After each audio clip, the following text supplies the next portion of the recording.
Prince residential senior secondary school की online क्लासों में आप सभी का स्वागत है। मैं आर के शर्मा, व्यवसाय अध्ययन का अध्यापक, कक्षा 11वीं वाणिज्य वर्ग। आपका जो लेसन चल रहा था कि बीमा किस प्रकार जो है बीमा के कार्य हो रहे हैं, किस प्रकार कार्य होने चाहिए, बीमा हमें क्या सुरक्षा देता है, क्या नहीं देता है, इसके बारे में अपन चर्चा पहले कर रहे थे। लेसन में बीमा के बारे में काफ़ी चर्चाएँ आपके सामने हुई हैं कि बीमा क्या है, क्या नहीं है।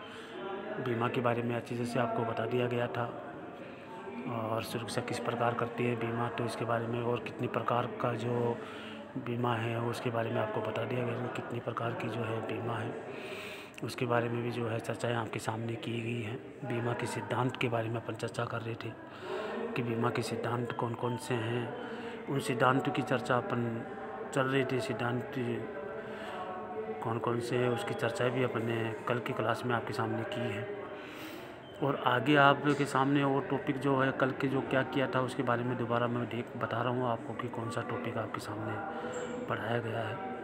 तो देखिए, आपके सामने बीमा के प्रकार बताए गए थे कि 2 प्रकार का बीमा है, जीवन बीमा और साधन बीमा। इसके बारे में चर्चा कल की थी और आपके सिद्धांत जो बताए जा रहे थे उस सिद्धांत में आपके बीमा योग्य हित के बारे में बताया जा रहा था। बीमाकृत का बीमा की विषय वस्तु में बीमा योग्य हित का होना आवश्यक माना जाता है, आवश्यक है। इस सिद्धांत का एक आधारभूत तथ्य ये कि मकान, जहाज, मशीन, जीवन की संभावित देयता का बीमा नहीं किया जाता, बल्कि उसमें निहित आर्थिक स्वार्थ का बीमा किया जाता है। तो बीमा योग्य हित का अर्थ है बीमा पर संविदा की विषय वस्तु में आर्थिक स्वार्थ हो। तो इसके बारे में आपको पहले भी सिद्धांत के बारे में अपन चर्चा कर रहे थे कि सिद्धांत क्या है। तो आपके सिद्धांत में जो दूसरा सिद्धांत मैंने आपको बता दिया कि बैंकों के प्रकार जो है आपको बता दिए गए हैं। बीमा के सिद्धांत का पहला पूर्ण सद्विश्वास के बारे में भी आपको बता दिया गया है और आगे जो आपको बताया जा रहा है वो देखिए। किसी वस्तु अथवा जीवन के सुरक्षित रहने में ही बीमाकृत का हित या कानूनी रूप से होना चाहिए, तभी तो जिस घटना के विरुद्ध कोई बीमा करवाया जाता है, जिस घटना के विरुद्ध अगर कोई बीमा करवाया जाता है तभी वो घटना विरुद्ध कोई बीमा करवाया जाता है, उसे घटित होने के कारण उसे वित्तीय हानि होगी। यदि संपत्ति का बीमा करवाया जाता है तो बीमाकृत का बीमा विषय में घटना के घटित होने पर बीमा योग्य हित होना चाहिए। बीमा योग्य हित के लिए ये आवश्यक नहीं है कि व्यक्ति संपत्ति का स्वामी ही हो, इसलिए न्यासी दूसरों की ओर से संपत्ति का अधिकारी होता है, लेकिन उसका उस संपत्ति में बीमा योग्य हित माना जाता है। तीसरा है क्षतिपूर्ति। बीमा अग्नि बीमा और सामुद्रिक बीमा की सभी क्षतिपूर्ति की प्रतिनिविदाएँ होती हैं। इस सिद्धांत के अनुसार बीमाकार हानि होने पर बीमाकृत को उसकी स्थिति में लाने का वचन देता है जिस स्थिति में वो बीमा की घटना के घटित होने से पहले था। दूसरे शब्दों में बीमाकार बीमा करवाई गई संपत्ति के नष्ट होने अथवा उसकी क्षति पहुंचाने के कारण हुई हानि की पूर्ति का दायित्व है। क्षतिपूर्ति की राशि एवं हानि की राशि को मुद्रा में मापा जा सकता है। क्षतिपूर्ति का सिद्धांत जीवन बीमा पर लागू नहीं होता।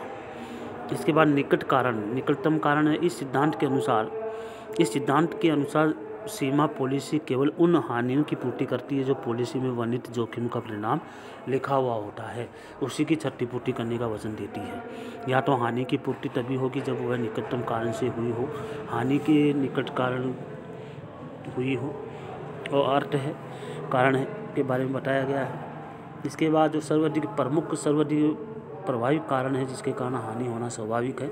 यदि कोई दुर्घटना होती है तो दुर्घटना के निकटतम कारण को ही ध्यान में रखना चाहिए।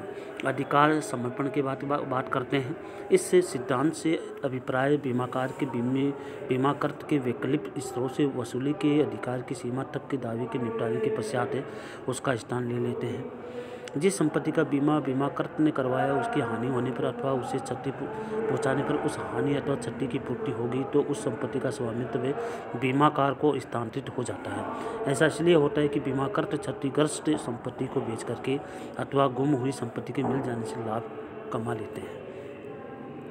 योगदान की बात करते हैं तो इस सिद्धांत के अनुसार बीमा के अंतर्गत दावे का भुगतान कर देने के पश्चात बीमाकार को अन्य देनदार बीमाकारों से हानि की राशि भी उसके भाग को वसूल कर सकता है। अर्थात युवा की दोहरे बीमे में बीमाकार हानि को उसकी द्वारा की गई बीमा राशि के अनुपात में बांटेंगे। किसी एक ही संपत्ति पर यदि एक से अधिक पॉलिसी ली गई है तो वह वास्तविक हानि की राशि से अधिक प्राप्त नहीं कर सकते। यदि एक ही बीमाकार वह दूसरी रकम वसूल कर लेता है तो वह दूसरे से और भुगतान प्राप्त नहीं कर सकता। तो हानि को कम करना इस सिद्धांत के कहता है कि ये बीमाकार का कर्तव्य है कि वह बीमा करवाई गई संपत्ति की हानि को कम किया जा सकता है। इसलिए आज के लेसन में आपको जो है ये 1, 2, 3, 4, 5, 6 पॉइंट आपको करवाए गए हैं। सिद्धांत बीमा के सिद्धांत जो है आपको बताया कि कौन कौन से सिद्धांत हैं। इसकी चर्चा मैंने आपके सामने की है और अच्छी तरह से आपको पढ़ा दिया गया है। फिर भी कोई समस्या हो तो आप मेरे से संपर्क कर सकते हैं। जब तक के लिए जय हिंद।